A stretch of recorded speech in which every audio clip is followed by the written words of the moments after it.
উপেন্দ্ৰ চন্দ্ৰ লেখাৰুৱে শিক্ষা সমাপনা কৰি কোনখন শিক্ষানুষ্ঠানত শিক্ষকতা কৰিবলৈ লৈছিল? উত্তৰ গুৱাহাটীৰ কমলদেৱ হাইস্কুলত শিক্ষকতা কৰিবলৈ লৈছিল। উপেন্দ্ৰ চন্দ্ৰ লেখাৰুৱে সম্পাদনা কৰা বৃহৎ কলেবৰৰ গ্ৰন্থখন কি? উপেন্দ্ৰ চন্দ্ৰ লেখাৰুৱে সম্পাদনা কৰা বৃহৎ কলেবৰৰ গ্ৰন্থখন হ'ল কথাগুৰু চৰিত। আনন্দৰাম বৰুৱা শীৰ্ষক পাঠটোৰ লেখকৰ নামাতে মানুহৰ সাৰ বস্তু কি? জ্ঞান। গতিকে জ্ঞানৰ মূৰ্তিয়েই পূজনীয়। আনন্দৰামে ল'ৰাকালতে কণ্ঠস্থ কৰা গ্ৰন্থখনৰ নাম হ'ল অমৰ কোষ।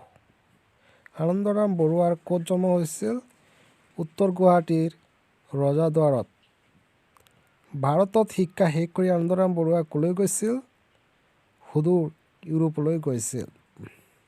আনন্দৰাম বৰুৱাই কোনখন গ্ৰন্থত কামৰূপৰ ভাওনাৰ কথা উল্লেখ কৰিছে? মহাবীৰ চৰিতত।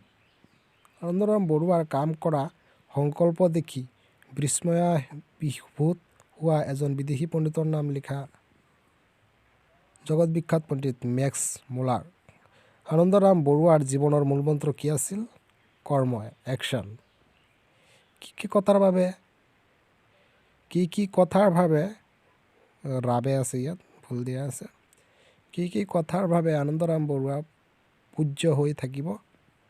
নৱযুগৰ আৰম্ভণিৰ অসমীয়াৰ পক্ষে গৌৰৱময় কৰি তোলাৰ বাবে আনন্দৰাম বৰুৱা সদায় পূজ্য হৈ থাকিব। মূল্যাংক 2/3 মাৰ্কৰ। আনন্দৰাম বৰুৱা কোনবোৰ গুণ সদায় অনুকৰণ কৰিবলগীয়া? দিয়া আছে, চোৱা। 2-3 মাৰ্ক। স্ক্ৰীনশ্বট লৈ লোৱা।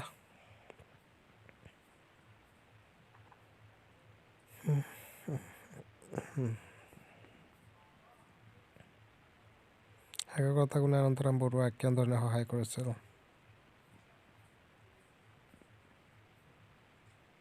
কৰ্মই জীৱন আৰু কৰ্মহীনতাই প্ৰকৃত মৃত্যুৰ স্বৰূপ। দিয়া আছে